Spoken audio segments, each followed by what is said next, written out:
First year economics के notes आपको नजर आ रहे हैं सबको, जो मैंने स्क्रीन पे खोले हुए।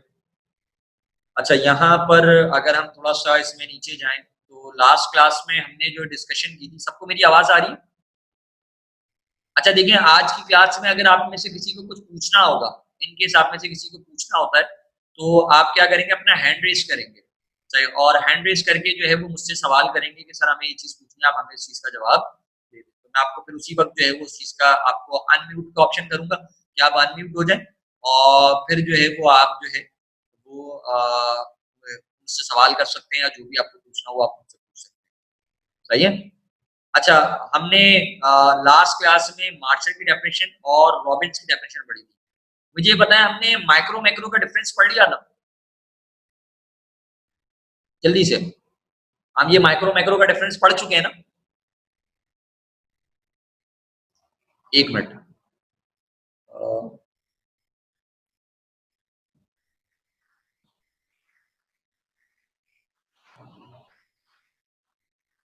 जी, अब बताइएगा कौन बताना चाह रहा है जल्दी से। ये माइक्रो मैक्रो का डिफरेंस पढ़ चुके हैं, नहीं पढ़ा है हमने? जी रामी, ये पढ़ चुके। पढ़ लिया है ना हमने ये? सही है। अच्छा, इस चैप्टर के अंदर हमारे पास एक टॉपिक हमारा जो रह गया है वो है हमारा इम्पोर्टेंस से रिलेटेड। अच्छा, इम्पोर्टेंस में मैं आपको इम्पोर्टेंस जो है नए नोट्स के हवाले से नहीं करा रहा, मैं आपको जो पुराने नोट्स में मौजूद है मैं वो करा रहा हूँ, क्योंकि नए नोट्स में एक डिफरेंट तरीके से दी हुई है और पुराने नोट्स में हमारे पास जो है वो एक डिफरेंट तरीके से। तो मैं जो पुराने नोट्स सर में आवाज नहीं आ रही। हमारे पास जो पुराने नोट्स में मौजूद है, मैं आपसे कराता हूँ कि आपके पास जो इम्पोर्टेंस है इकोनॉमिक्स की, वो कैसी इम्पोर्टेंस है हमारे पास, सही है, उसकी प्रैक्टिकल इम्पोर्टेंस क्या है, या हमारे पास उसकी जो है वो दूसरी इम्पोर्टेंस क्या है। स्क्रीन सबको नजर आ रही है बेटा? यस। स्क्रीन नजर आ रही है ना आप लोगों को? अच्छा, स्क्रीन नजर आ रही है तो हम इसको स्क्रीन के हवाले से फॉलो करेंगे कि हमारे पास क्या मौजूद है। इसमें हमारे पास जो सबसे पहली हेडिंग है, इंपॉर्टेंस ऑफ इकोनॉमिक्स। यहाँ से सवाल शुरू हो रहा है इंपॉर्टेंस ऑफ इकोनॉमिक की हेडिंग से, और इससे फिर हम फर्दर आगे जाएंगे। तो सारे लोग स्क्रीन देखते जाएंगे कि स्क्रीन के ऊपर क्या क्या चीज हमारे पास मौजूद है। अच्छा देखिए, इकोनॉमिक की इंपॉर्टेंस यहाँ से शुरू हो रही है। इकोनॉमिक की इंपॉर्टेंस का मतलब ये कि इकोनॉमिक की कोई अहमियत है या कोई फायदा है, हम इकोनॉमिक्स से पढ़ रहे हैं तो उसके क्या बेनिफिट्स हैं, क्या इसके डिजायर्स ऑब्जेक्टिव्स हैं। तो अगर आप देखें तो वो कहते हैं इकोनॉमिक्स जो है वो बड़ा इंपॉर्टेंट ब्रांच है नॉलेज की। सही, जब हम इसको पढ़ेंगे तो हमारी नॉलेज में क्या होगा, इजाफा होगा। कह रहे हैं ये साइंस से ताल्लुक रखती है डायरेक्टली या इनडायरेक्टली। अगर आप देखें ये साइंस से ताल्लुक है, हमने पीछे भी पढ़ा था, रॉबिन्स ने भी इसको साइंस कहा था, मार्शल ने भी इसको साइंस कहा था हमारे पास, ये साइंस से ताल्लुक रखती है डायरेक्टली या इनडायरेक्टली। आप ये कहते हैं कि इसका एम जो है, इसका जो ऑब्जेक्टिव है वो क्या है, कि इंसानी ह्यूमन वेलफेयर को इंक्रीज किया जाए, यानी डायरेक्टली हो या इनडायरेक्टली तौर पे। आप ये कहते हैं एट द एंड, यानी अगर जैसे हम कहें मार्शल कह रहा था कि इंसानी वेलफेयर का काम है, रॉबिन्स कह रहा था कि इंसान अपने आप को भला पहुंचा ले, फायदा पहुंचा ले, तो वो है। तो डायरेक्टली हो या इनडायरेक्टली हमारी सोसाइटी को, हमारे लोगों को फायदे की बात की जा रही है इंसानों की। तो कहते हैं हमारे पास जब हम इसको पढ़ते हैं तो हमें दो किस्म के बेनिफिट्स हासिल होते हैं, एक होते हैं थ्योरेटिकल इंपॉर्टेंस है और एक इसकी प्रैक्टिकल है। थ्योरेटिकल का मतलब ये कि जब हम इसको पढ़ते हैं तो हमें पढ़कर आइडिया होता है कि हमारे पास जो है वो हमारे पास इसकी इंपॉर्टेंस क्या है। सही है, जब हमने इसको पढ़ा तो हमें आइडिया हुआ कि हमारे पास जो इसकी इंपॉर्टेंस है वो क्या है, और जब हम इसको जो है वो अपनी जिंदगी में अमल करते हैं, सही, यानी इसको जब हम अपनी जिंदगी में अमल करते हैं तो हमें आइडिया होता है कि प्रैक्टिकल इंपॉर्टेंस क्या है, यानी अपनी जिंदगी में इम्प्लीमेंट किया तो हमने देखा कि भाई हमारे पास इसकी जो प्रैक्टिकल इंपॉर्टेंस है वो इसकी किस किस्म की हमारे पास प्रैक्टिकल इंपॉर्टेंस मौजूद है हमारे पास इसकी। सही, तो दोनों सूरतों में हमें जो है वो इसके फायदे हमें पता चलते हैं, यानी जिंदगी में इम्प्लीमेंटेशन की सूरत में भी, और हमारे पास जो है वो वैसे भी इसके। तो अगर आप देखें बेटा, हमारे पास सबसे पहले जो इसके अंदर दिया गया है वो है इसकी थ्योरेटिकल इंपॉर्टेंस। थ्योरेटिकल इंपॉर्टेंस का मतलब ये कि जब हम पढ़ रहे हैं इसको तो पढ़ने की सूरत में हमें जो है वो फायदा क्या होगा, चाहे पढ़ने की सूरत में हमें कोई फायदा है या नहीं है हमें इसका फायदा। चाहे तो दोनों फायदे हमें इसके नजर आते हैं कि हमारे पास जो फायदा है वो उसका क्या है। अगर आप देखें सबसे पहले है इंटेलेक्चुअल वैल्यू उसका फायदा। थ्योरेटिकल इंपॉर्टेंस में सबसे पहला जो है वो है इंटेलेक्चुअल वैल्यूज। कह रहे हैं the study of economic is very helpful to develop the mind of the people.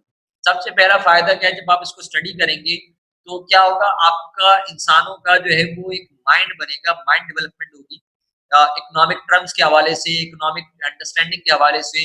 कि इकोनॉमिक में इंसान जो है नॉर्मल इकोनॉमी के अंदर बिहेव किस तरह कर रहा है, उसकी रूटीन लाइफ में उसका बिहेवियर किस तरह का होता है, उसके एटीट्यूड क्या होते हैं, कब वो कैसा रिएक्ट करता है, तो हमें पढ़कर इस बात का आइडिया होता है। जैसे आगे हम पढ़ेंगे लॉ ऑफ डिमांड।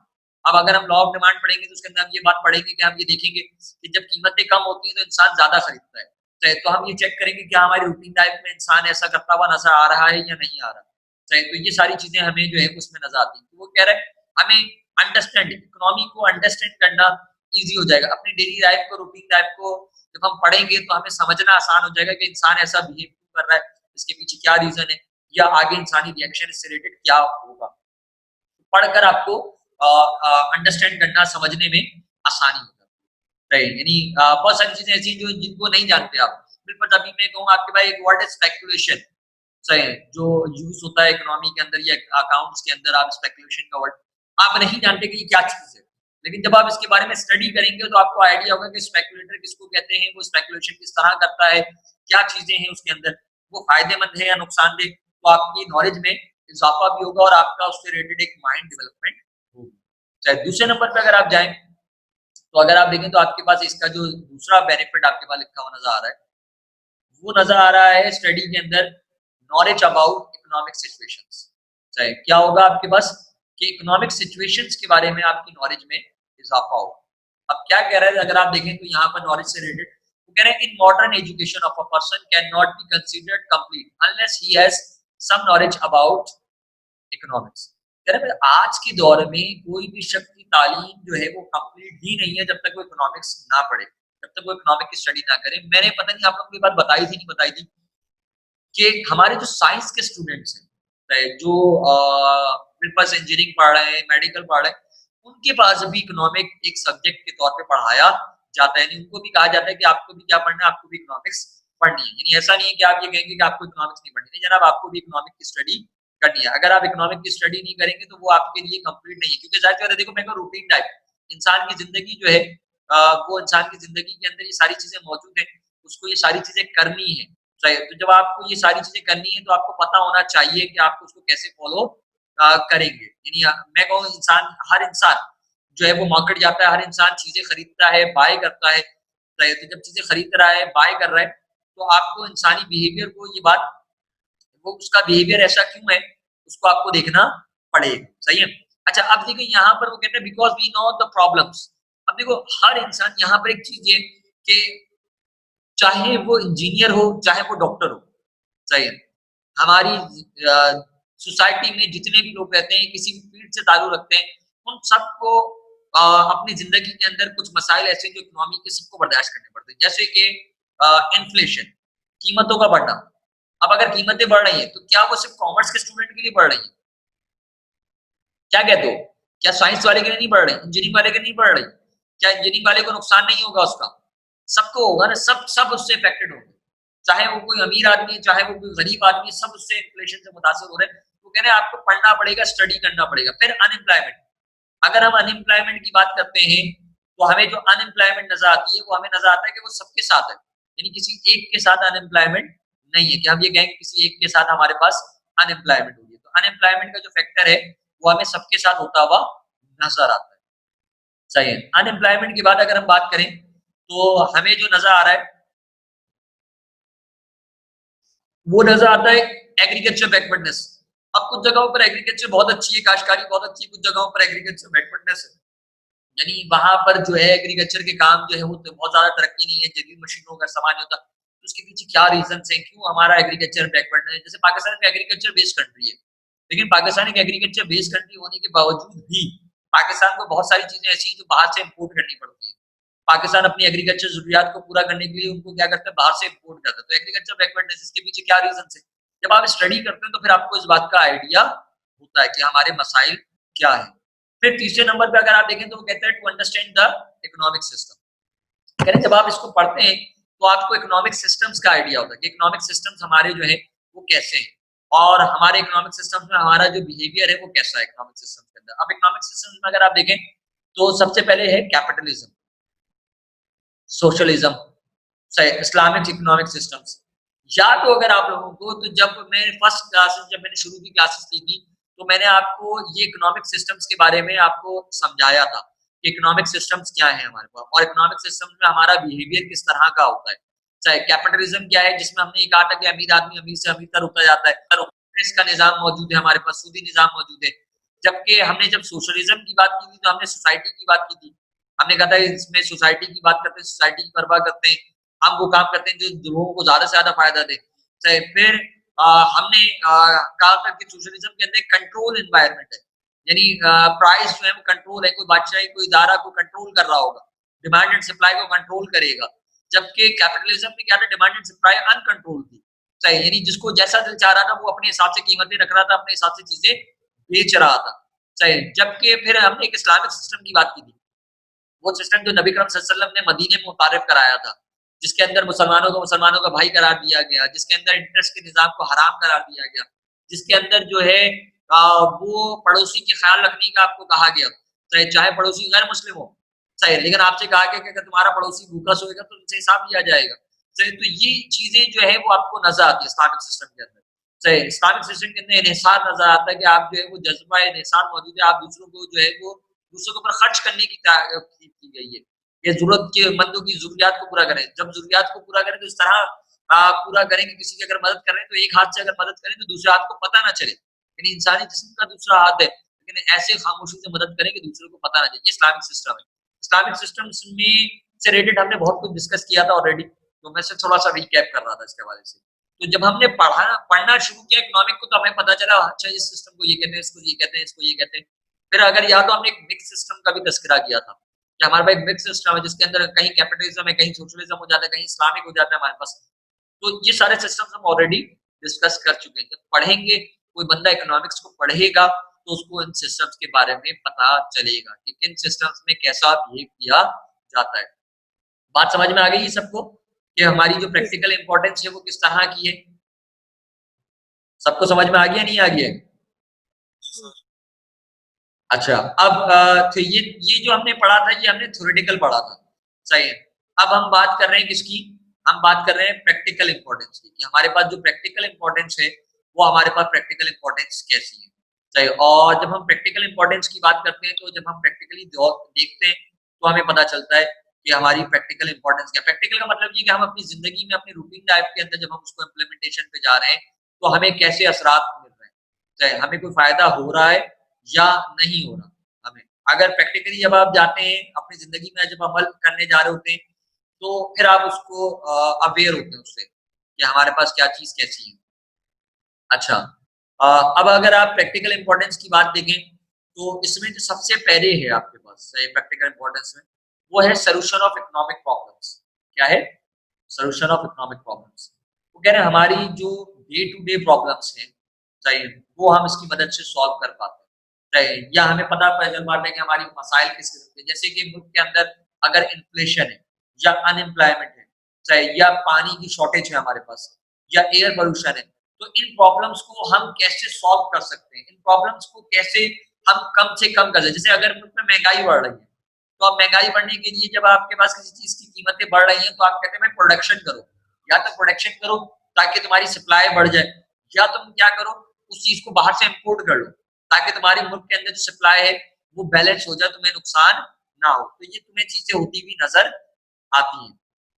अच्छा, फिर अब देखो जाहिर सी बात है जो बंदा स्टडी करता है वो इस बात को समझ सकता है कि मुल्क में महंगाई होने की क्या रीजन। अभी मैं कहूँ आपके पास कोविड आया हुआ है और कोविड के चक्कर में मुल्क में अनएम्प्लॉयमेंट बड़ी तेजी से बढ़ रही है। क्यों?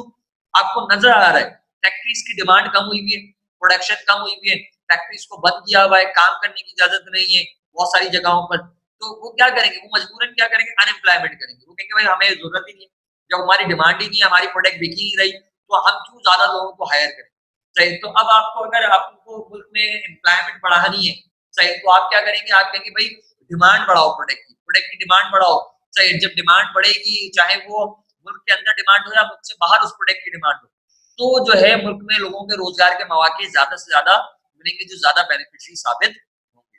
यहाँ तक बात सबको समझ में आ गई? अच्छा, यहाँ कुछ लोग जो हैं उनके बारे में थोड़ा सा बता दूं।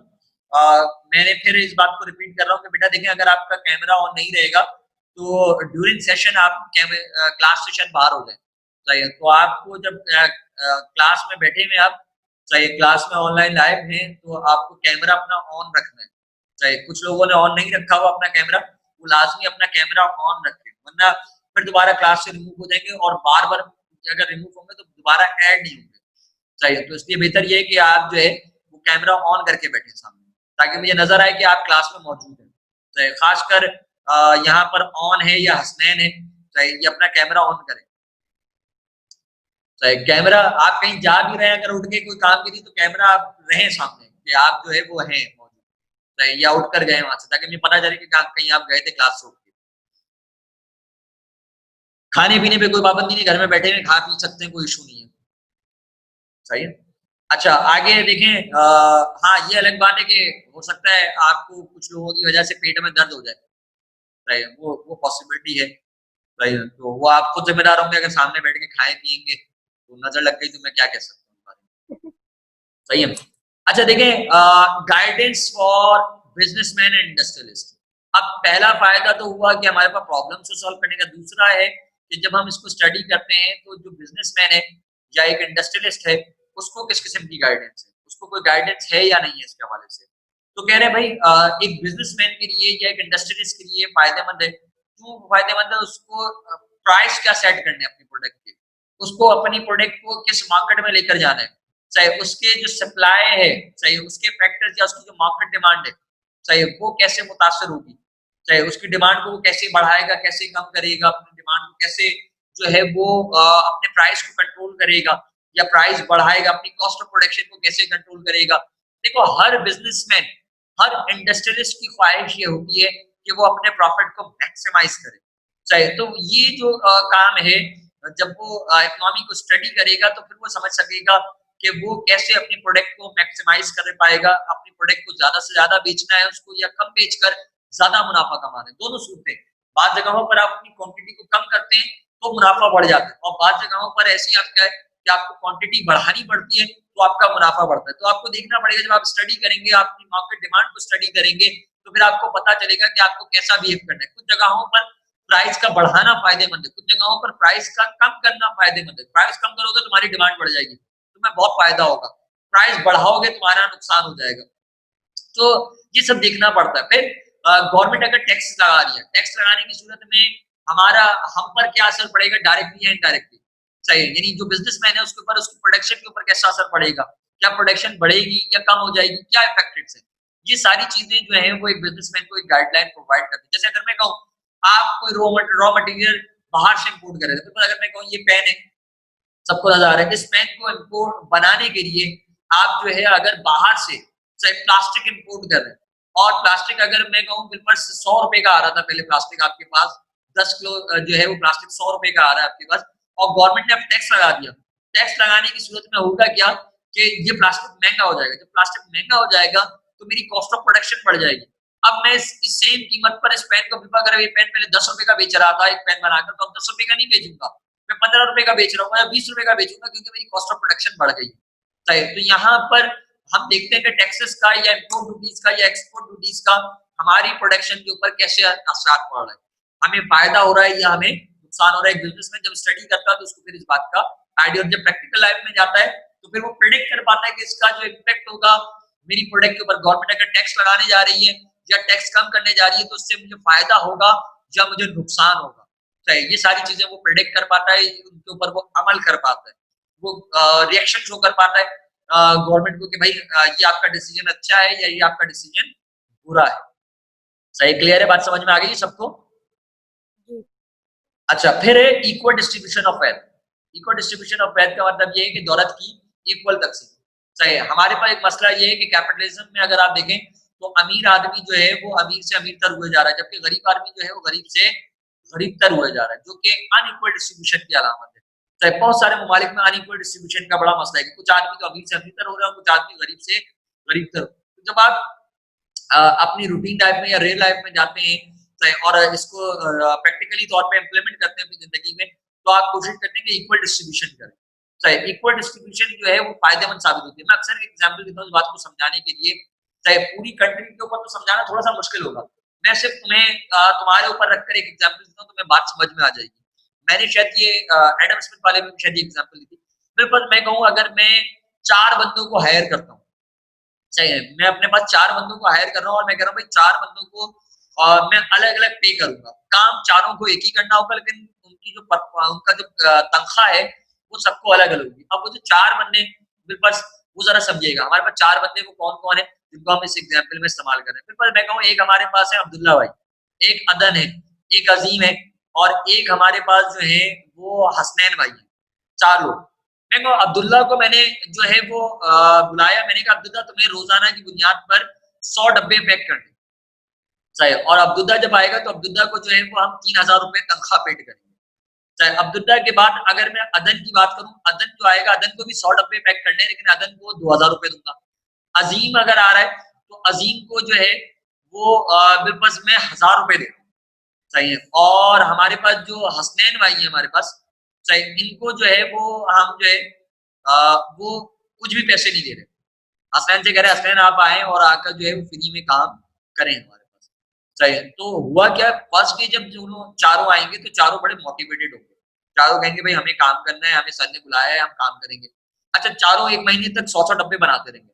अब जो तनख्वाह बढ़ेगी, अब्दुल्ला को मिले 3000 रुपए, अदन को मिले 2000 रुपए, अजीम को मिले 1000 रुपए, सही, और हसनैन को कुछ नहीं मिला। तो हसनैन डीमोरलाइज होगा, हसनैन कहेगा मैं कब से नहीं आ रहा, मैंने भी उतना ही काम किया था, मुझे सर ने कुछ पैसे नहीं दिए तो मैं नहीं आऊंगा। अब सही, अब हसनैन के ना आने की सूरत में मेरी प्रोडक्शन मुतासर हो जाएगी। सही, पहले अगर मैं दिन में 400 डब्बे बना रहा था तो अब मेरे पास 400 डब्बे नहीं बनेंगे, अब मेरे पास 300 डब्बे बनेंगे हसनैन की वजह से। प्लस जिसको ज्यादा तनख्वाह मिल रही है वो अपने आप को बॉस समझने लगेगा, वो कहेगा मैं बॉस हूँ। जबकि अगर देखा जाए तो तीनों चारों की क्वालिफिकेशन एक जैसी है, चारों चारों का एज ग्रुप एक जैसा है, चारों का एक्सपीरियंस एक जैसा है, लेकिन तनख्वाह हमने जब अनइक्वल दी तो उसके नुकसान हमें भुगतने पड़ रहे हैं। अच्छा अब होगा कि अब्दुल्ला अपने आप को बॉस समझने लगेगा, अब ये अपना काम छोड़कर दूसरों से कहेगा कि तुम मेरा काम करो, मैं तुम्हारा बॉस हूँ क्योंकि मेरी तनख्वाह ज्यादा मिल रही है। इसी तरह अदन जो है वो अजीम के ऊपर वो करेगा कि भाई मुझे तुमसे ज्यादा तनख्वाह मिलती है, तुम्हें मेरी बात माननी है। अच्छा यहाँ ये होगा कि अजीम बिल्कुल अजीम को 1000 रुपए मिल रहे थे तो अजीम कहेगा मैं आपको मुझे 1000 रुपए मिल रहे हैं तो मैं जो है मैं सारे डब्बे 100 डब्बे नहीं बनाऊंगा, मैं रोज के बिल्कुल जो है वो 33 डब्बे या 40 डब्बे बनाऊंगा, चाहे क्योंकि मुझे तनख्वाह का मिले, या 25 डब्बे बनाऊंगा बिल्कुल, मुझे 1000 रुपए दे रहे हैं ना सर, मैं 25 डब्बे बनाऊंगा सिर्फ, चाहे जो जिसको ज्यादा डब्बे ज्यादा पैसे मिल रहे हैं वो ज्यादा बनाए। इस सूरत में मेरी प्रोडक्शन क्या हो गई, मुतासर हो गई। अच्छा कुछ लोग मुझे छोड़ भी देंगे, बोलेंगे नहीं भाई हम तो काम नहीं कर रहे, कम कीमत पर, या तो हमें भी उतने। अच्छा इसके अगेंस्ट अगर मैं चारों को सेम पैसे देता, फिर चारों को मैं 2-2 हजार रुपए देता, चाहे तो क्या चारों मोटिवेटेड रहते, चारों खुशी-खुशी काम करते रहते, क्या मेरी प्रोडक्शन मुतासर होती? चाहे क्यों, जब चारों को एट द एंड चारों को सेम तनख्वाह मिलती तो कोई भी डिमोरलाइज नहीं होता, कोई भी जो है वो जो है वो ये नहीं होता कि हमारा जो नुकसान हो रहा है। बात समझ में आ रही? तो हमारा जो नुकसान हो रहा है वो उसमें हमें नजर नहीं आता, हमें कोई मसला नहीं होता। सही क्लियर है, बात समझ में आ गई? जी। अच्छा यहाँ पर जितने लोग बैठे हुए हैं इनको मैं एक छोटी सी बात कहूँ कि बेटा जब आप जो है वो अभी जैसे हम ये सेशन ले रहे हैं, तो इस सेशन के दरमियान अगर ये बीच में से ऑफ होता है आपके पास, सही है, और जैसे अभी हमारे पास तकरीबन 9 मिनट बाकी, 9 मिनट बाद हमारा एक सेशन एंड हो जाएगा, सही है, तो आप फौरन जो आपके पास लिंक दिया हुआ है उसी को आप रिकनेक्ट कर लेंगे, सही है, सेम लिंक को आप रिकनेक्ट करेंगे तो आप दोबारा ज्वाइन हो जाएंगे और फिर हम उसको आगे कंटिन्यू करेंगे। अच्छा अब 2 हेडिंग रह गई हमारे पास, सही, इसी सवाल से रिलेटेड वो कह रहे हैं गाइडेंस फॉर कंज्यूमर। कंज्यूमर को, कंज्यूमर कौन है, कस्टमर है, कस्टमर या कंज्यूमर, आप कंज्यूमर आपको प्रोडक्ट इस्तेमाल करते हैं। देखो कस्टमर में और कंज्यूमर में तुम्हें फर्क समझना है। कस्टमर वो होता है जो चीज को खरीदता है, चाहे आपके अब्बू कस्टमर है, चाहे आपके अब्बू ने कोई चीज मार्केट में जाकर खरीदी तो आपके अब्बू क्या हो गए, आपके कस्टमर हो गए, सही है, आपके अब्बू जो है वो कस्टमर हो गए, सही है, और वो जाकर खरीद रहे हैं, वो आपके लिए वो चीज लेकर आ रहे हैं तो आप कह रहे हैं वो क्या है, वो कस्टमर, सही है, और आपके अब्बू जो है वो अगर कस्टमर है तो वो अगर चीज को खुद इस्तेमाल करेंगे तो वो कहलाएंगे कंज्यूमर, सही, लेकिन आपके अब्बू जो है वो चीज को खुद इस्तेमाल नहीं कर रहे, सही है, और वो आपको लाकर दे रहे हैं, तो अगर वो आपको लाकर दे रहे हैं, सही है, तो आप क्या हो गए, आप जो है वो कंज्यूमर हो गए और आपके अब्बू कस्टमर हो गए। तो यहाँ पर अच्छा बेसिकली अगर वो चीज तुम्हें पसंद ना आए, तुम्हें फायदा ना दे, तो तुम्हें पसंद ना आने की सूरत में, तुम्हें फायदा ना आने की सूरत में तुम क्या कहोगे, तुम कहोगे कि भाई ये चीज अब तुम अब्बू को बताओगे, चाहे तुम कंज्यूमर अगर सेटिस्फाई नहीं होगा तुम कहोगे अब्बू आइंदा ये चीज मेरे लिए नहीं आइएगा।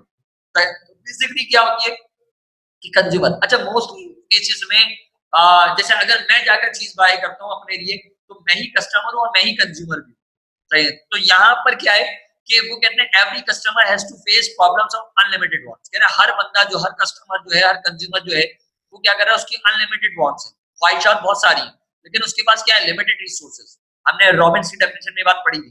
वो क्या चाहता है, वो ये चाहता है कि अपने लिमिटेड रिसोर्सेज से अपनी मैक्सिमम सेटिस्फेक्शन को हासिल करे, मैक्सिमम बेनिफिट्स ड्राइव करे, ज्यादा से ज्यादा सेटिस्फेक्शन हासिल करे। तो एक कंज्यूमर, मेरे पास अगर पैसे कम भी है तो मैं चाहूंगा उससे ज्यादा से ज्यादा चीजें खरीदूं, ज्यादा से ज्यादा अपनी ख्वाहिशात को क्या कर सकूं, पूरा कर सकूं। तो एक कंज्यूमर के, कस्टमर के ख्वाहिश यही है कि वो अपने कम रिसोर्सेज में, जो भी उसके पास अवेलेबल रिसोर्सेज हैं, उसमें मैक्सिमम सेटिस्फेक्शन हासिल करे, या हम एक वर्ड इस्तेमाल करते हैं मैक्सिमम यूटिलिटी हासिल करे। मैक्सिमम यूटिलिटी का मतलब मैक्सिमम सेटिस्फेक्शन ही है हमारे पास। अच्छा, इससे आगे जाएं तो गाइडेंस फॉर पॉलिटिशियंस। पॉलिटिशियंस कौन है, हुक्मरान। हुक्मरानों को कैसी गाइडेंस मिल रही है, हुक्मरानों को जो है वो कैसे गाइड करती है इकोनॉमी। अब देखो, हम ये कहते हैं कि एक अच्छा हुक्मरान वो है जो रिसोर्सेज को अच्छा मैनेज करे। पहली बात, इकोनॉमिक के अंदर हमारे पास एक ब्रांच है जिसको हम पॉलिटिकल इकोनॉमी का नाम देते हैं। हम ये कहते हैं कि उसके अंदर जो है वो हमारे पास, हमें पता चलता है कि दुनिया के जो पॉलिटिशियंस हैं वो कैसे अपनी प्रॉब्लम्स को सॉल्व करते हैं, चाहे वो कैसे, अगर उनके पास कोविड आया तो उन्होंने क्या डिसीजंस लिए, चाहे और उनके क्या फैसले लिए उन्होंने, उनके पास अगर जंग छिड़ गई तो उन्होंने उनके क्या डिसीजंस थे उनके। तो ये हमारे पास एक पॉलिटिशियंस का, जब वो उसको पढ़ता है, स्टडी करता है, तो उसको एक आइडिया होता है कि उसको किस तरह बिहेव करना चाहिए। फिर अगर मुल्क के अंदर मसाइल है, रिसोर्सेज मौजूद है लेकिन मुल्क के अंदर मसाइल मौजूद है, आपके पास मसाइल की कमी है, रिसोर्सेज की कमी है, तो आप क्या करते हैं, आप कोशिश करते हैं कि आप क्या करें, आप के पास जो मुल्क में वसाइल मौजूद है, उन वसाइल को इस्तेमाल करते हुए मैक्सिमम आप अपनी आवाम को सेटिस्फाई कर सकें, मैक्सिमम लोगों को सेटिस्फाई कर सकें, ज्यादा से ज्यादा लोगों को जो है वो उसमें आप कंबाइन करा सकें कि वो अपने रिसोर्सेज को ज्वाइन करें। चाहे मैं कहूँ कि भाई छोटी सी एग्जाम्पल समझाने के लिए दूं, कराची शहर के अंदर अगर हम कहें, कराची शहर में कुछ इलाके ऐसे हैं जहां पर 24 आवर्स, चाहे 24 घंटे पानी आता रहता है, उनके घरों में पानी बंद ही नहीं होता, 24 घंटे पानी आ रहा है। लेकिन कराची शहर के कुछ इलाके ऐसे भी हैं जिनमें पानी जो है वो हफ्तों हफ्तों या महीने महीने भर पानी नहीं आता। तो एक अच्छा हुक्मरान वो है जो रिसोर्स को प्रॉपर डिस्ट्रीब्यूट करे, अच्छा डिस्ट्रीब्यूट करे। जहां पर 24 घंटे पानी आ रहा है, अगर आप उस पानी को कुछ घंटे के लिए बंद कर देंगे, चाहे तो वो एरिया जहां पर पानी नहीं आ रहा, उन एरियाज तक पानी पहुंच सकेगा। और जब उन एरियाज तक पानी पहुंच सकेगा तो होगा क्या कि जिन एरियाज में जब पानी नहीं आ रहा था और अब अगर पानी आना शुरू हो गया, तो आप कहेंगे यार हमारा ये जो पानी अच्छा है, इसने अच्छा मैनेज किया, अब इसके दौर में हमारे क्या आ रहा है, पानी आ रहा है, पानी का मसला हमारा खत्म हो गया। बात समझ में आ रही है। तो एक अच्छा हुक्मरान वही है जो रिसोर्स को मैनेज करे। मेरे पास एक और छोटी एग्जाम्पल, मैं कहूँ गंदम की शॉर्टेज, कराची शहर में अगर गंदम की शॉर्टेज है और लाहौर में वाफर मिकदार में गंदम मौजूद है, तो अच्छा हुक्मरान को जहां पर वाफर मिकदार में, वहां से गंदम को कहां सप्लाई करे, जहां पर गंदम की शॉर्टेज हो रही है, राइट। फिर हमारी जो मुख्तलिफ किस्म की प्रॉब्लम्स हैं, ये हमारी आवाम से रिलेटेड जो प्रॉब्लम्स हैं, साफ पानी की का मसला है, चाहे खाने का मसला है, मकानों का मसला है, सेहत से रिलेटेड है, एजुकेशन से रिलेटेड मसाइल है, उनको गवर्नमेंट का काम है ना, पॉलिटिशियन का काम है, जो हुक्मरान है उनका काम है कि वो हमें ये चीजें अच्छी से अच्छी प्रोवाइड करें। जैसे बास ममालिक है, वो क्या करते हैं, वो लोगों को फ्री एजुकेशन प्रोवाइड कर रहे हैं, फ्री हेल्थ फैसिलिटीज प्रोवाइड कर रहे हैं बास ममालिक के अंदर, यानी वहां पर जो है वो आपको सिर्फ रहना है वहां पर, चाहे वहां पर आपकी तालीम फ्री है, वहां पर आप बीमार हो जाए तो सारा हॉस्पिटल का खर्चा जो वो गवर्नमेंट बर्दाश्त करती है, आपको कोई खर्चा नहीं करना। तो ऐसे ममालिक के अंदर जब आप जाते हैं तो आप कहते हैं इनका जो है वो अच्छा मैनेज है, अगर ये टैक्सेस भी ज्यादा ले रहे हैं तो कम से कम ये परफॉर्म कर रहे हैं, ये रिजल्ट दे रहे हैं। बात समझ, हमारे यहाँ क्या होता है, हमारे यहाँ आप देखें, आप रोते हुए आपको नजर आते हैं, आप देखते हैं कराची के अंदर, कराची सबसे ज्यादा अर्निंग कर रहा है, चाहे कराची में सबसे ज्यादा टैक्स दिया जाता है, लेकिन टैक्स देने के बाद भी कराची में फैसिलिटीज मौजूद नहीं, वो फैसिलिटीज जो आपको मिलनी चाहिए, वो फैसिलिटीज आपको कराची की आवाम को होती भी नजर नहीं आती। कराची शहर में जगह जगह गटर उबल रहे हैं, कराची शहर में जगह जगह जो है वो गंदगी का ढेर पड़ा हुआ है, चाहे तो ये सारी चीजें क्या है आपके लिए मसाइल जन्म देती हैं। आप कहते हैं ये चीजें सही नहीं, चाहे क्लियर है, बात समझ में आ गई सबको, चाहिए। तो जो बंदा रिसोर्सेज को अच्छा मैनेज करेगा, जो हुक्मरान अच्छा मैनेज करेगा, आप कहेंगे वो अच्छा हुक्मरान है। चाहिए, क्लियर है। कोई ऐसी चीज जो उसमें समझ में ना आई हो आप लोगों को? बेटा सब समझ में आ गया सबको? फिलजाबाजी समझ में आ गई है? ये मोहम्मद यूसुफ के नाम से याशा है, ये कौन है? जी यशा बाजी भी अपना नाम तो सही कर लिया करो, रीनेम कर सकती हो तुम अपना नाम। सही है, अपनी जी कर तस्वीर लूँ। के ऊपर क्लिक करोगी तो नाम रीनेम हो जाएगा तुम्हारा, चाहे कोई मसला नहीं होगा।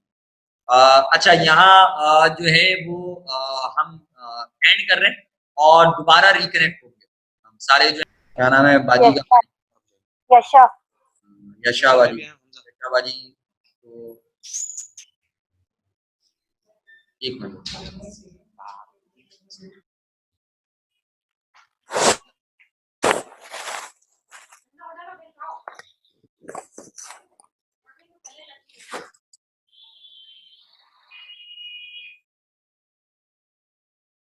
अच्छा भाई मेरा ख्याल से तकरीबन तमाम लोग दोबारा रिकनेक्ट हो गए हमारे पास, कोई एक आध अगर कोई रह गया होगा तो वो रिकनेक्ट हो जाएगा हमारे पास। तो ये जरमीन बाजी अभी तक आप घर नहीं पहुंची? अभी तक रास्ते में आप? कौन सा रास्ता है जो रोड पे चलते हुए क्लास लेती है? कार में अच्छा चले खैर, ठीक है हम इससे आगे जा रहे हैं और आगे हमारे पास क्या मौजूद है हम उसका तस्करा करने जा रहे हैं कि हमारे पास क्या क्या चीजें मौजूद हैं। पॉजिटिव और नॉमिनेटिव इकोनॉमिक्स हम ऑलरेडी डिस्कस कर चुके हैं और मार्शल और रॉबिन्स का डिफरेंस हम डिस्कस कर चुके हैं। अब इस चैप्टर के अंदर ये जो चैप्टर नंबर 1 है हमारा, इसके अंदर एक हमारा लास्ट टॉपिक बाकी है और वो लास्ट टॉपिक हम डिस्कस करने जा रहे हैं और वो लास्ट टॉपिक है मेथड्स, मेथोडोलॉजी ऑफ इकोनॉमिक्स। कि इकोनॉमिक्स के अंदर जो मेथड्स हैं वो कौन से फॉलो किए जाते हैं, कोई मेथड हम इकोनॉमिक्स में फॉलो करते हैं या नहीं करते। चाहिए तो दो किस्म के मेथड से रिलेटेड है, बल्कि एक मिनट हम एक काम ये करते हैं कि हम स्लाइड खोल और सब वेट करें, मैं एक स्क्रीन खोल रहा, आपके पास नोट्स में मौजूद है ये मेथड की हेडिंग, और हम नोट्स वाली इब्राहिम भाई भी हमारे पास देर से ज्वाइन कर रहे हैं लेकिन कोई मसला नहीं, इब्राहिम भाई आ गए हमारे।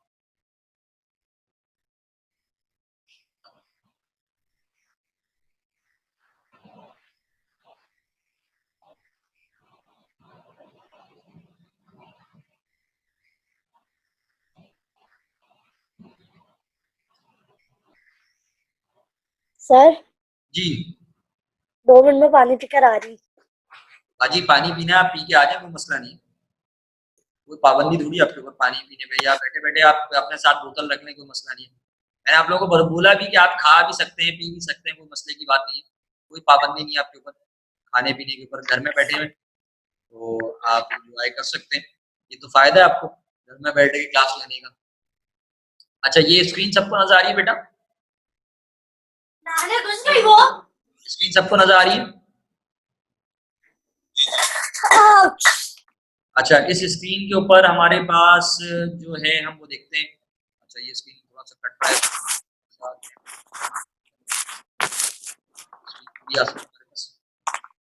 और ये हमारे पास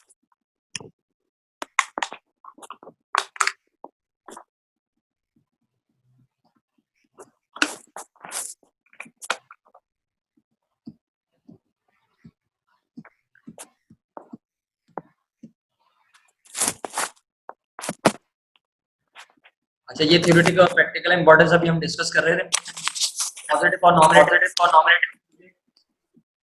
ये आ गए मेथड।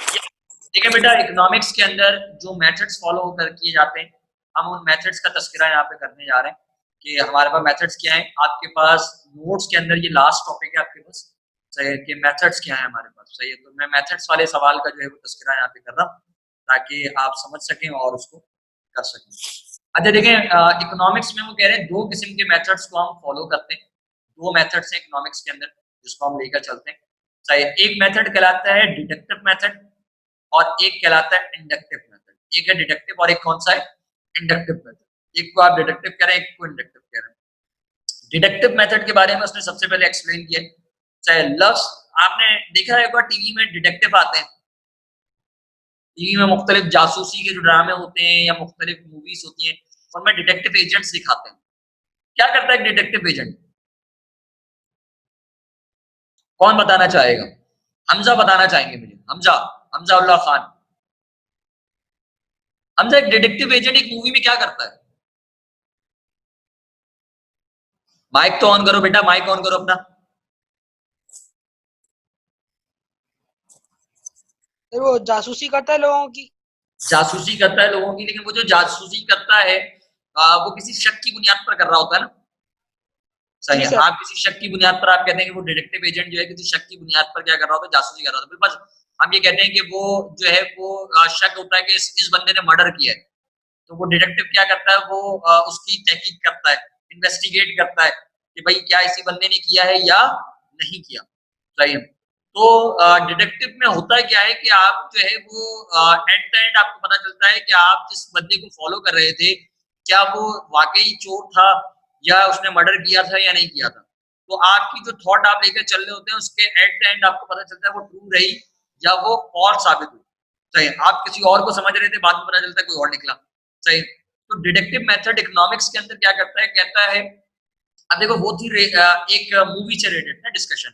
अब यहाँ पर इकोनॉमिक्स के अंदर क्या है, वो कहते हैं इकोनॉमिक्स के अंदर जो आपके पास रीजनिंग प्रोसीजर है, आपके पास कुछ जनरल रूल्स बने हुए, चाहे कुछ जनरल एग्जांपल्स हैं, प्रैक्टिकल एग्जांपल्स हैं, उन जनरल रूल्स को आप क्या करते हैं किसी भी एग्जांपल के ऊपर अप्लाई करके देखते हैं। सही है, किसी भी एग्जांपल के ऊपर अप्लाई करके देखते हैं उस रूल को और चेक करते हैं क्या ये बात सही रही या ये बात गलत साबित हुई। अगर वो बात सही साबित हो तो आप कहते हैं एट द एंड रिजल्ट क्या आता है, ट्रू आ जाएगा। यानी आपने जो एजम्पशन की थी, आपने जो लॉ चेक किया वो ट्रू साबित हुआ। लेकिन अगर वो साबित सही ना हो तो आप क्या कहते हैं, फॉल्स। फिर बस मैं कहूँ आपके पास एक लॉ है जिसको आप ग्रेविटेशनल लॉ कहते हैं, पढ़ा है आपने, सबने पढ़ा है ना फिजिक्स के अंदर ग्रेविटेशनल लॉ। ग्रेविटी का जो लॉ है, ग्रेविटी का लॉ क्या कहता है, जब आप कोई चीज उछालेंगे, कोई चीज हवा में उछालेंगे तो क्या होगी, वो नीचे आएगी। सही, या आप कोई चीज ऊपर से बिल्डिंग के ऊपर खड़े, आप बिल्डिंग के ऊपर से छोड़ेंगे तो वो क्या होगा, वो नीचे की तरफ गिरेगी। ऐसा है या नहीं है। अब ये तुम इस बात को तुम किसी भी चीज को एक बार चेक करके देखो। चाहे तुमने नोट लिया, सिक्का लिया, सिक्के को ऊपर रखा और ऊपर रख के तुमने नीचे छोड़ दिया तो एकदम वो क्या होगा, नीचे गिरेगा। अगर नीचे गिरता है तो तुम क्या कहोगे, क्या ये बात ग्रेविटेशनल लॉ ट्रू हो गया या फॉल्स हो गया, क्या कहोगे रामीन, क्या कहोगी, ट्रू है फॉल्स है। ट्रू हो गया, बात समझ में आ रही है। तुमने तुमने जो एग्जांपल ली तुमने कहा ट्रू हो गया। तो भाई अगर मैं एक बॉल उछालूं फिजा में, सही है, और वो बॉल फिजा में ऊपर गई और ऊपर जाने के बाद क्या होगा, सर वो वापस नीचे आएगी। वो वापस नीचे आएगी। सही, वैसे पूछा मैंने ये अब्दुल्ला से था, जवाब हमें हमजा भाई दे रहे हैं। सही, तो वो बॉल वापस नीचे आएगी। सही, नीचे आएगी तो क्या हम ये कहें कि ग्रेविटेशनल लॉ जो कहता है क्या वो ट्रू है या फॉल्स हो गया है, क्या हुआ इसके अंदर, ट्रू हो गया। अच्छा, इसी तरह हमारे पास लॉ ऑफ डिमांड है। लॉ ऑफ डिमांड ये कहता है इकोनॉमिक्स के अंदर कि जब कीमतें सस्ती होती हैं, जब कीमतें कम होती हैं तो लोग ज्यादा खरीदते हैं। अब मुझे जरा सोच के जवाब देना, क्या तुमने ये देखा है कि जब मार्केट में किसी ब्रांड की सेल्स लगती है, क्या लगती है, सेल्स लगती है, क्या उसकी कीमतें बढ़ी हुई होती है, कीमतें कम हो जाती है उस वक्त, कम हो जाती है, कम हो जाती है, कम हो जाती है, कम हो जाती कम है होती है, तो लोग उस प्रोडक्ट को ज्यादा खरीद रहे हैं, कम खरीद रहे हैं, ज्यादा डिस्काउंट खरीदते हैं। ज्यादा खरीद रहे होते हैं, उस प्रोडक्ट को ज्यादा बाय कर रहे होते हैं। तो अब अगर ज्यादा लोग उस प्रोडक्ट को ज्यादा बाय कर रहे हैं तो क्या हम कहें, क्या यहाँ पर ये जो लॉ है वो ट्रू हो गया या फॉल्स हो गया, उस सूरत में वो लॉ ट्रू हुआ या फॉल्स हुआ, ट्रू हो गया। आप क्या कहेंगे, आप कहेंगे वो लॉ जो है वो ट्रू हो गया। सही है। अच्छा, जरा सोच के जवाब देना। सही, ये सवाल मेरा जो है वो याशा से, याशा और इला, सही, ये दो मुझे जवाब देंगे। मुझे एक बात बताएं, मेडिसिन की कभी सेल देखी आपने, नहीं। मेडिसिन कोई दवा, सही, कोई दवा जो है वो सस्ती बिक रही हो। अच्छा, क्या ये लॉ जो है लॉ ऑफ डिमांड ये कहता है जब कीमतें सस्ती होती हैं तो लोग ज्यादा खरीदते हैं। इब्राहिम भी इस बात का जवाब दे सकते हैं। क्या ऐसा होगा इब्राहिम के कभी जो है वो दवा सस्ती हो गई तुम ज्यादा खरीद के ले आए हो, जी सर, ऐसा हुआ है कि दवा सस्ती हो गई तो जो है वो पहले अगर बस डॉक्टर ने बोला था कि तुम्हें जो है वो 2 गोलियां लेनी है और तुम्हें दवा सस्ती मिली, तुम पूरा पत्ता खरीद के ले आए उसका, डब्बा ले आऊंगा सर, क्या कह रहे हो, डब्बा ले आऊंगा पूरा। डब्बा ले आओगे, लेकिन 2 से ज्यादा खाना जहर है।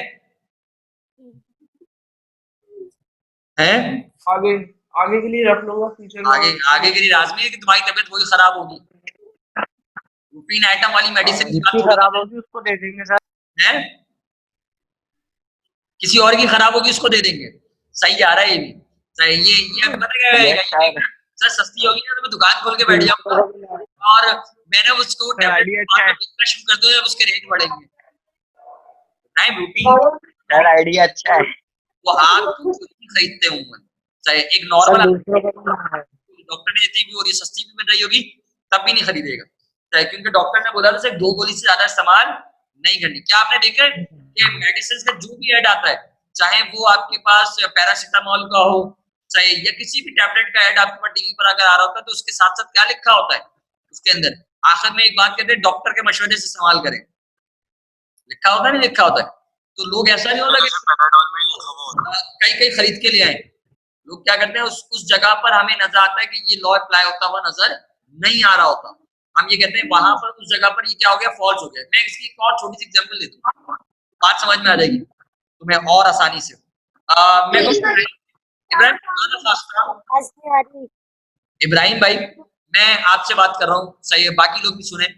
बिल बस खुदा ना खास्ता किसी शख्स का एक्सीडेंट हो गया, सही है, और डॉक्टर कहते हैं कि इसको जो है ना ब्लड चढ़ाना है, सही है, ब्लड की बोतलें दरकार है, और डॉक्टर कहता है कि भाई बिल्कुल 2 बोतल ले आओ ब्लड, सही है। तुम गए ब्लड लेने के लिए, सही, ब्लड की नॉर्मल बोतल बिल्कुल अगर मैं कहूँ वो 5,000 रुपए की आती है। कितने की आती है? 5,000 रुपए की। तुम गए और वहां पर उस वक्त जो है वो बोतल तुम्हें जो है वो बिल्कुल 3,000 रुपए की मिल रही है, तो क्या तुम 2 की जगह 5 बोतलें ले आओगे? क्या करोगे इब्राहिम? एक ले आऊंगा सर। तो डॉक्टर ने बोला 2 बोतलें, तो 2 ले आ लूंगा उसमें। तो बात समझ में, डॉक्टर ने 2 बोला है तो तुम 2 ही लाओगे, 2 से ज्यादा नहीं लाओगे, चाहे चाहे वो सस्ती मिल रही हो, चाहे सस्ती मिलेगी। अव्वल तो तुम्हें वो जो लोग हैं वो देंगे भी नहीं, चाहे क्योंकि वो डॉक्टर के प्रिस्क्रिप्शन पे चलेंगे, वो कहेंगे डॉक्टर ने लिखा है 2 बोतलें, 2 बोतलों से ज्यादा आपको नहीं दे सकते हम। चाहे डॉक्टर ने लिखा है 4 बोतलें, तो 4 बोतलें ही देंगे, 4 से ज्यादा नहीं देंगे। बात समझ में आ रही है? तो ऐसी जगहों पर ये लॉ क्या हो जाता है, आप कहते हैं इस सूरत में क्या हो गया, लॉ ऑफ डिमांड यहाँ पर फॉल्स हो गया, चाहे इन चीजों के ऊपर लॉ ऑफ डिमांड अप्लाई नहीं हो रहा, सही है। तो अब ये यहाँ डिडक्टिव मेथड यही बात कर रहा है, डिडक्टिव मेथड यही कहता है कि आप क्या करते हैं, आप अपनी रूटीन लाइफ में, आप अपनी जिंदगी में इंप्लीमेंट करके चेक करते हैं, आप मुख्तलिफ एग्जाम्पल्स के ऊपर ट्राई करके देखते हैं किसी भी लॉ को, किसी भी जनरल चीज को, कि ये बात सच साबित हो रही है या ये बात झूठ साबित हो रही है। अगर ये बात सच साबित हो तो आप कहते हैं जवाब क्या आ गया, ट्रू आ गया। याद रखना डिडक्टिव मेथड में आंसर ट्रू होगा या फॉल्स होगा, या तो आंसर सही हो जाएगा या आंसर आप कहेंगे जो चीज हम लेकर चल रहे थे वो बात गलत साबित हुई, इस पर ये लॉ अप्लाई नहीं होता, या वो बात सही साबित हो जाएगी या ट्रू या फॉल्स, इसके अलावा कोई दूसरा ऑप्शन नहीं है डिडक्टिव के अंदर। सही क्लियर है, बात समझ में आ गई है सबको? अजीम बात समझ में आ गई है? जी सर। सही है, जी जी। आगे चलते हैं, आगे देखते हैं हमारे पास जो दूसरा मेथड है वो क्या कहता है। चाहे दूसरा मेथड हमें कहता है, दूसरा मेथड है हमारे पास इंडक्टिव मेथड। इंडक्टिव मेथड क्या होता है? इंडक्टिव मेथड में आप क्या करते हैं, आप किसी के एक्सपीरियंस या ऑब्जर्वेशन से आप एक जनरल प्रिंसिपल, एक लॉ बना देते हैं। किसी की ऑब्जर्वेशन देखी, किसी का जनरल रूल देखा आपने कि उसका एक्सपीरियंस कैसा रहा, उससे आपने क्या किया, आपने उससे एक लॉ बना दिया, एक रूल बना दिया। सही, मैं एक छोटी एग्जांपल दूं, बात समझ में आ जाएगी सबको। अगर आपको याद हो, आप सबने फिजिक्स में पढ़ा था, न्यूटन एक दरख्त के नीचे सो रहा था, सो रहा था नहीं सो रहा था, सही, ऊपर से क्या आकर गिरा था, सेब आकर गिरा था, ऊपर से आकर सेब उसके सर पर गिरा। जब वो सेब आकर उसके सर पर गिरा तो उसने कहा कि सेब ही ऊपर क्यों नहीं रहा, ये नीचे ही आकर क्यों गिरा। तो फिर उसने उसके ऊपर जो है वो एक लॉ बनाया और उसको हमने नाम दिया ग्रेविटेशनल लॉ का। चाहे तो एक ऑब्जर्वेशन के ऊपर, एक ऑब्जर्वेशन से एक लॉ बना, चाहे एक जनरल प्रिंसिपल डिस्कवर किया आपने। चाहे मैं अक्सर एग्जांपल देता हूँ, आपके खानदानों में, आपके घरों में, चाहे आपको अक्सर दूसरे लोगों की एग्जांपल्स दी जाती है। फला को देखो, फला का बेटा क्या कर रहा है, फला को देखो, चाहे उसके बाद तो इतने रिसोर्सेज नहीं, उतना उसने इतना पढ़ लिया, वो इतनी मेहनत करता है, तुम क्यों फिक्र नहीं करते, तुम क्यों नहीं करते। तो होता क्या है, वो स्पेसिफिक एग्जांपल को जनरल रूल बनाने की कोशिश की जा रही है। वो स्पेसिफिक एग्जाम्पल को आपके ऊपर भी अप्लाई किया जा रहा होता है कि आप क्यों ये काम नहीं कर सकते। चाहे जब वो कर सकता है, तुम्हारा भाई कर सकता है, तुम्हारा कजन कर सकता है, तुम ये काम क्यों नहीं कर सकते। राइट, तो बेसिकली क्या है कि आप दूसरों के एक्सपीरियंस, दूसरों की ऑब्जर्वेशंस को अपने ऊपर एक रूल बनाने की कोशिश करते हैं कि अगर ऐसा होगा तो इंसान ऐसा बिहेव भी कर सकता है। यहाँ पे एक पिक्चर बनी हुई नजर आ रही है, बेसिकली एक शॉर्ट फॉर्म आपके पास मौजूद है कि डिडक्टिव में क्या होता है, कोई जनरल रूल फॉलो करते हैं और उस जनरल रूल को किसी एग्जाम्पल के ऊपर अप्लाई करके देखते हैं। जब एग्जाम्पल के ऊपर या किसी एक्टिविटी के ऊपर अप्लाई करके देखते हैं तो आपको जवाब पता चलता है या तो ट्रू है या क्या है, फॉल्स है। जबकि इंडक्टिव मेथड इसका उलट है। इंडक्टिव मेथड के अंदर कोई स्पेसिफिक एग्जाम्पल, जैसे कि आपका कजन चाहिए, उसको एग्जाम्पल बनाकर घर वाले आपके ऊपर एक रूल बना रहे हैं कि वो कर सकते हैं, तुम क्यों नहीं कर सकते। सही है।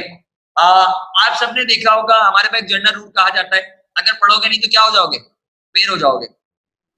अगर पढ़ोगे नहीं तो फेल हो जाओगे। तो ये क्या बात हुई, ये जनरल रूल है हमारे पास। इसको जब हम स्पेसिफिक एग्जांपल्स के ऊपर देखते हैं तो बहुत सारे बच्चे हमें नजर आते हैं कि जब वो पढ़ते नहीं तो फेल हो जाते हैं। लेकिन कुछ ऐसे भी होते हैं जिनके ऊपर ये लॉ अप्लाई नहीं होता। क्यों अप्लाई नहीं होता, क्योंकि वो अदर रिसोर्सेज अनलॉ आपके पास जो मीन्स है, सही है, जैसे मेरे को रिश्वत दे देते हैं कुछ जगहों पर, सही, या चोटिंग करके पास हो जाते हैं, सही, तो वो उनके ऊपर ये लॉ अप्लाई आपको होता हुआ नजर नहीं आता।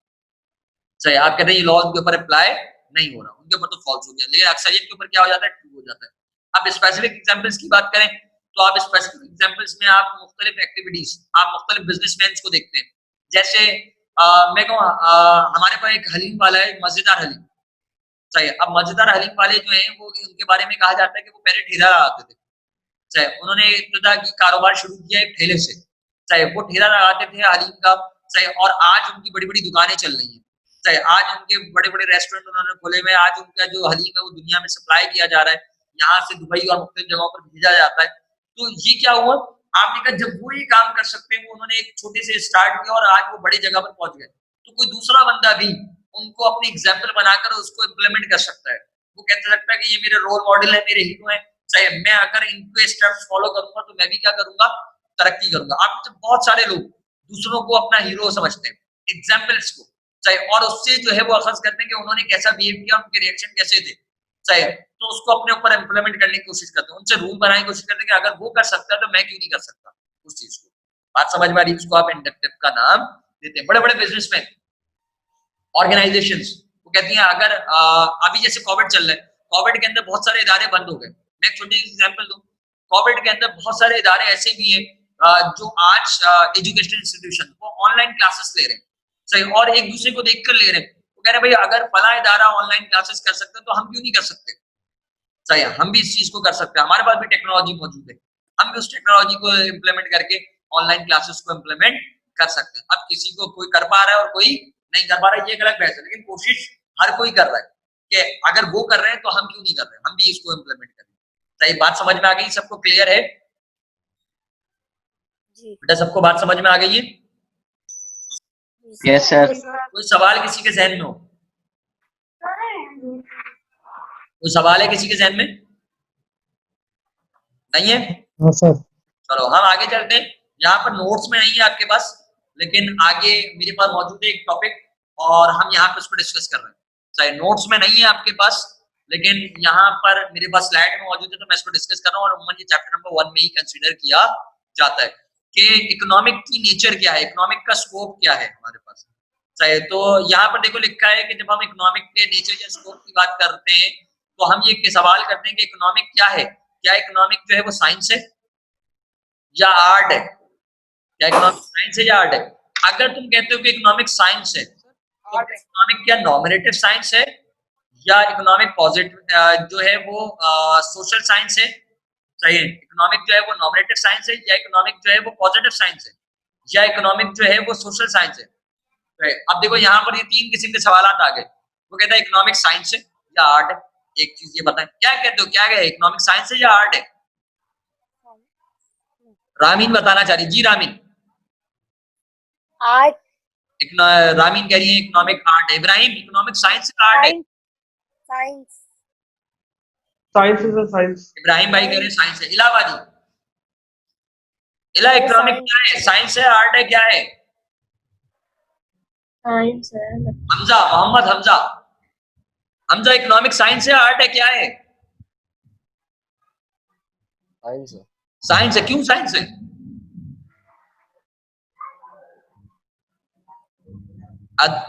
हमजा भाई बताना चाहेंगे क्यों इकोनॉमिक को आप साइंस कह रहे हैं? हमजा नहीं बताना चाह रहे, यासिर बताना चाह रहे हैं। जी यासिर।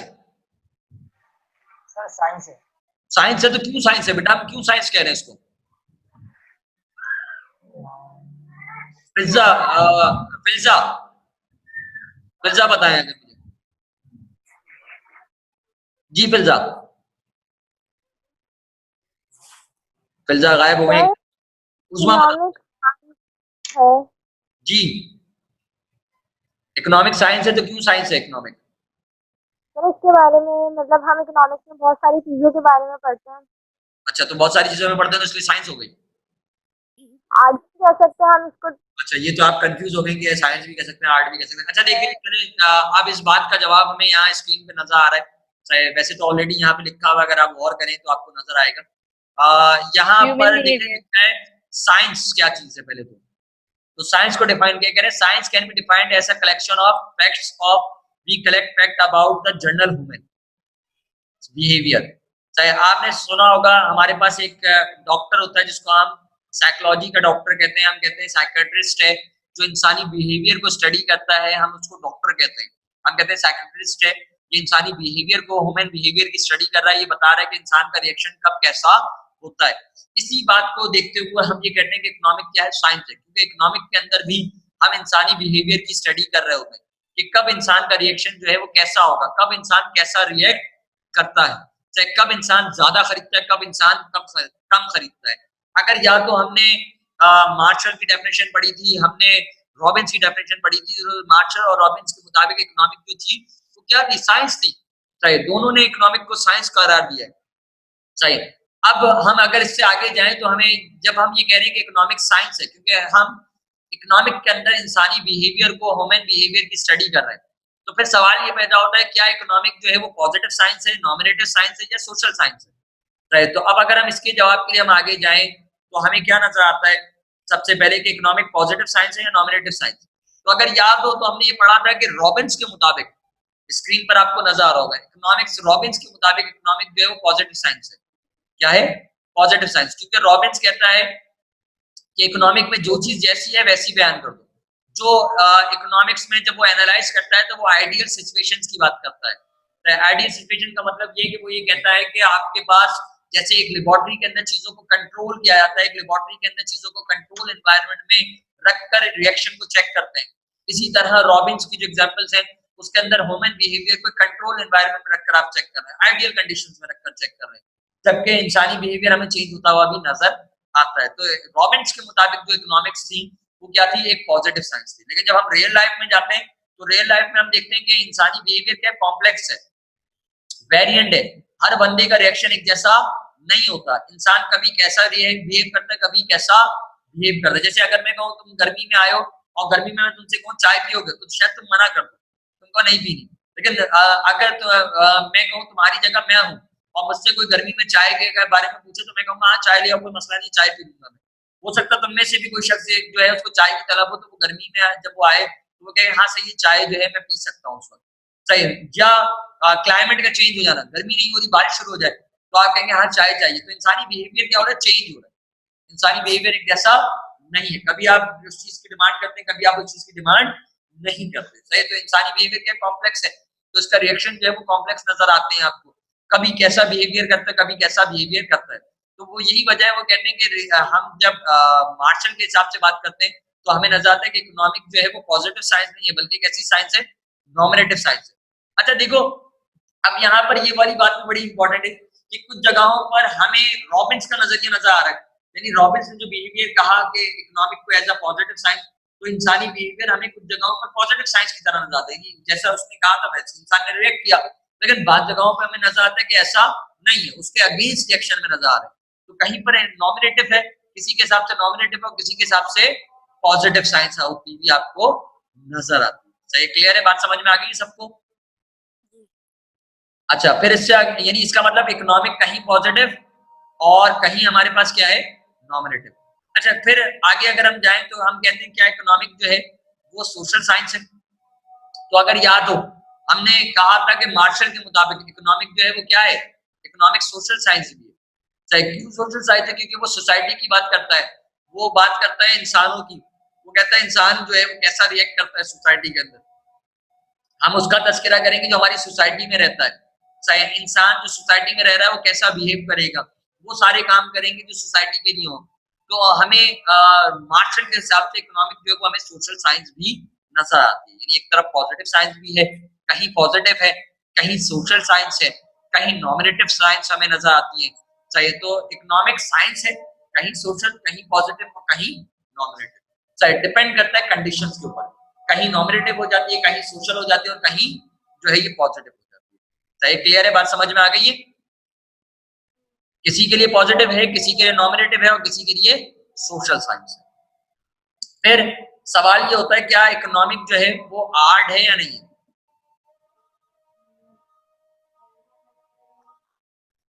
इकोनॉमिक आर्ट है या नहीं है? तो जब इकोनॉमिक के आर्ट होने की बात करते हैं तो आर्ट कहते हैं फन को। आर्ट क्या है? आर्ट है फन।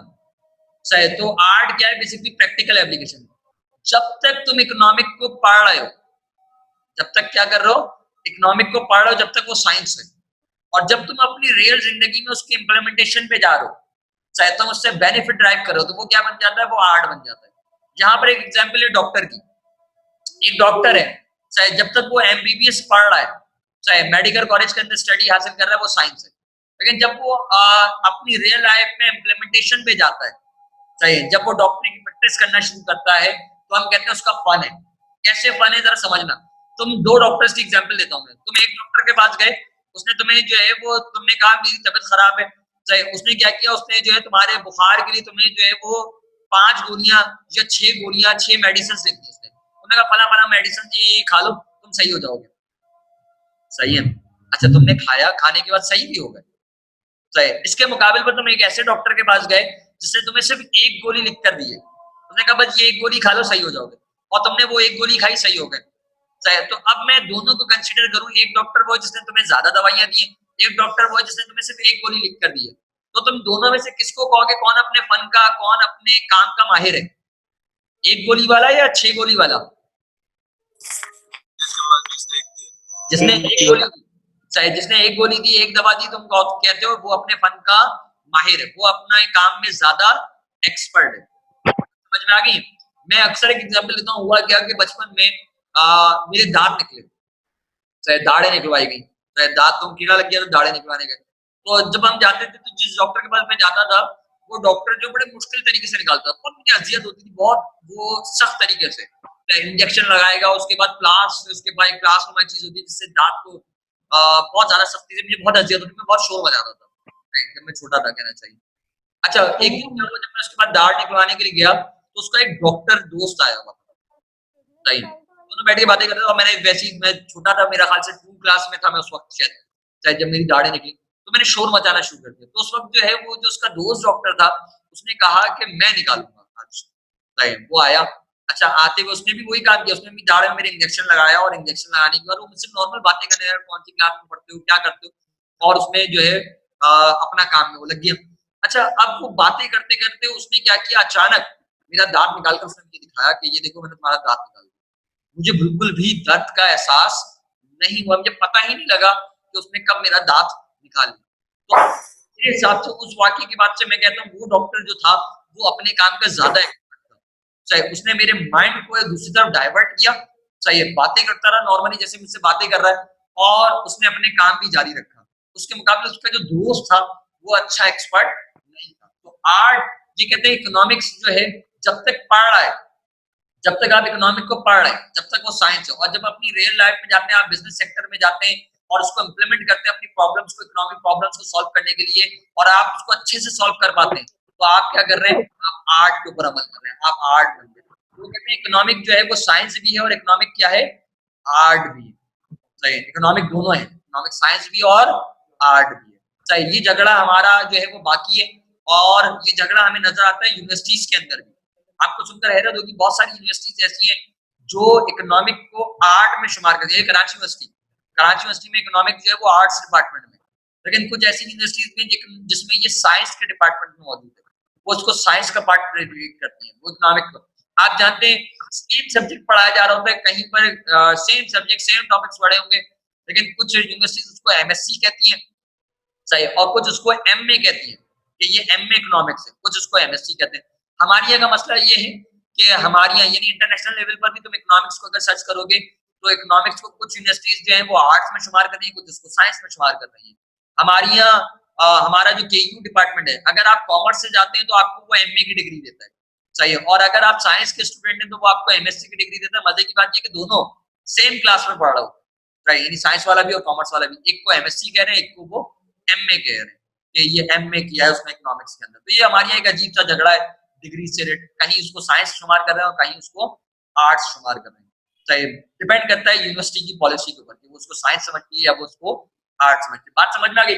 जब तक स्टडी के हिसाब से कर रहे हैं वो साइंस है, और जब उसको रियल लाइफ में इम्प्लीमेंटेशन में जा रहे हैं, प्रैक्टिकल एप्लीकेशंस पर अप्लाई कर रहे हैं, तो वो क्या बन जाता है, वो आर्ट बन जाता है। किसी के जहन में कोई सवाल हो?